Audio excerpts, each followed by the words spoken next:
For those of you who are wondering why Zakir Naik has never once agreed to face an experienced Christian debater, even though we've all been challenging him for years, let me show you what would happen if Naik ever stopped running long enough to step on stage with an actual Christian debater. Naik's favorite argument is the sign of Jonah argument he mindlessly copied from Ahmed Deedat. And that book of Jonah is one page. Book of Jonah is less than 2 pages. When they threw Jonah overboard, was he dead or was he alive? When Jonah was thrown overboard, was he dead or alive? The storm subsides and a fish comes and gobbles him up. A fish comes and gobbles him up. Dead or alive? When the fish swallows him up, was Jonah dead or alive? On the third day, the fish vomits him on the seashore. Dead or alive? The fish vomits him out. Jonah comes onto the shore. Was he dead or alive? If he died, no miracle. If he dies, no miracle. Alive, alive, alive, alive. Alive, alive, alive, alive, alive. So it's a miracle of a miracle of a miracle. Miracle of a miracle of a miracle of a miracle. Now, Jesus' point is obvious to anyone who isn't desperately trying to reinterpret the Bible to make it line up with Islam. If you get swallowed by a giant fish in the middle of the sea, you're not coming out. If you do, it's a miracle. Similarly, if you die, if you get swallowed by Sheol, the abode of the dead, you're not coming out. If you do, it's a miracle.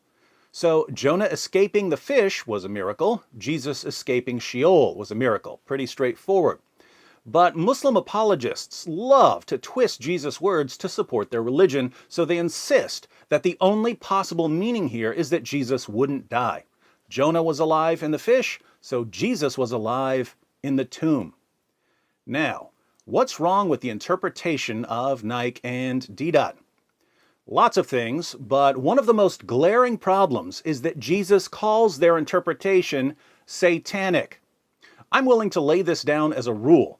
If someone says something, and there are two different ways to interpret what he says, but he specifically calls one of the interpretations satanic, the interpretation he calls satanic is certainly not the correct interpretation. Jesus mentions the sign of Jonah twice in the book of Matthew. He refers to the sign of Jonah in Matthew 12 and again in Matthew 16. Naik and Deedat always quote the passage in Matthew 12. Why don't they talk about what Jesus says in Matthew 16? Let's find out. Matthew 16, verses 1 through 4. The Pharisees and Sadducees came up, and testing Jesus, they asked him to show them a sign from heaven. But he replied to them, "When it is evening, you say, it will be fair weather, for the sky is red. And in the morning, there will be a storm today, for the sky is red and threatening. Do you know how to discern the appearance of the sky, but cannot discern the signs of the times? An evil and adulterous generation seeks after a sign, and a sign will not be given it, except the sign of Jonah." And he left them and went away. So the sign that Jesus would give them is the sign of Jonah. What is the sign of Jonah, according to Zakir Naik and Ahmed Deedat? Muslim apologists want us to believe that Jesus was telling the Pharisees and the Sadducees that he would survive crucifixion, be placed in the tomb alive, and then come out of the tomb alive. Let's read some more. Same chapter, verses 13 through 17. Now, when Jesus came into the district of Caesarea Philippi, he was asking his disciples, "Who do the people say that the Son of Man is?" Jesus' favorite title for himself was the Son of Man.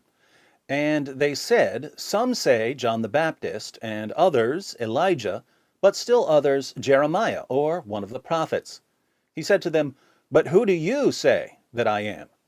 Simon Peter answered, "You are the Christ, the Son of the living God." And Jesus said to him, "Blessed are you, Simon Bar-Jonah, because flesh and blood did not reveal this to you, but my Father who is in heaven." Notice, Jesus asks his disciples, "Who do you say that I am?" Peter answers, "You are the Christ, the Son of the living God."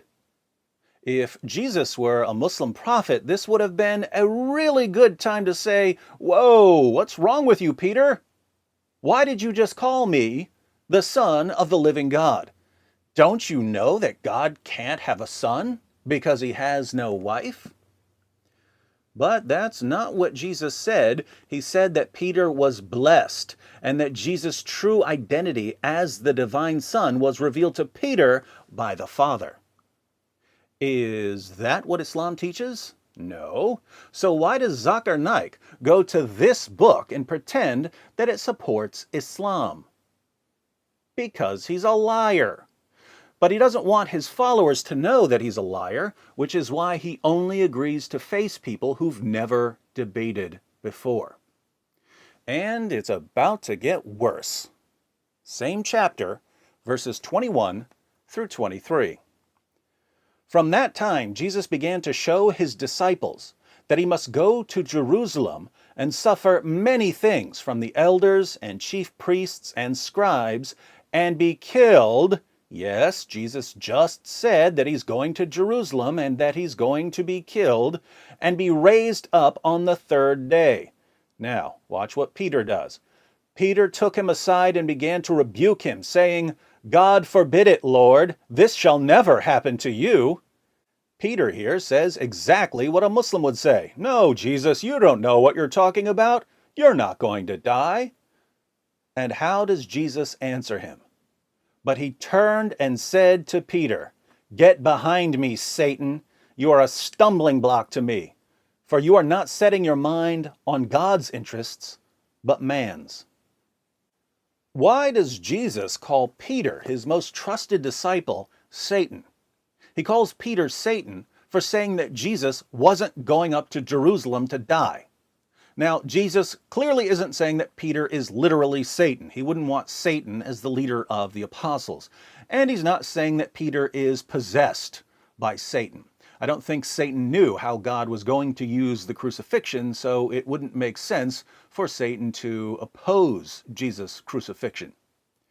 Jesus is rebuking Peter for opposing the gospel.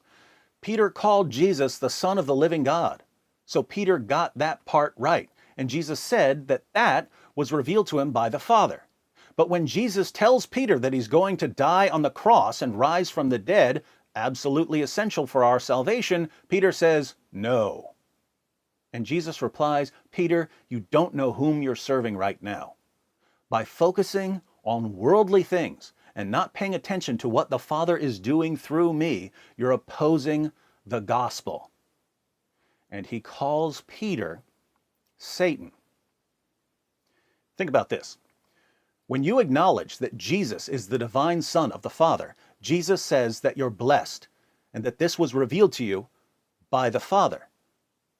But when you say, Jesus never died on the cross, Jesus calls you Satan. Which one of those categories is Zakir Naik in? Which one of those categories is Ahmed Deedat in? Are they in the category of people who acknowledge that Jesus is the divine Son of God? Or are they in the category of people who oppose Jesus' death on the cross? They're in the category of people who oppose Jesus' death on the cross. And what does Jesus call them? What was the name he gave for people like that? Wasn't it Satan? Now, doesn't Zakir Naik know what Jesus said in Matthew 16? Doesn't he know that Jesus clearly said that he was going to Jerusalem to die? Doesn't he know that Jesus called the Muslim apologists' interpretation of the sign of Jonah satanic? Of course he does. And yet he stands in front of crowds of gullible people who've never read the Gospel of Matthew, and he convinces them that what Jesus really said in the Gospel of Matthew was that he would never die on the cross. What kind of person spends his entire life lying to people about Jesus? When a person spends his entire life deceiving people, is he serving God? Or is he serving Satan? My Muslim friends, Jesus said that recognizing him as the Son of God, that comes from the Father. Opposing his death and resurrection, that comes from Satan. So if your religion is dedicated to denying what comes from the Father and supporting and upholding what comes from Satan, what would Jesus call your religion? What would he call your prophet? And if you, now that you've seen what Jesus actually said, if you continue to deny that Jesus is the divine Son of God, if you continue to deny his death and resurrection, if you continue to support apologists who spend all their time deceiving people about Jesus, what would Jesus call you? Let me know in the comments section.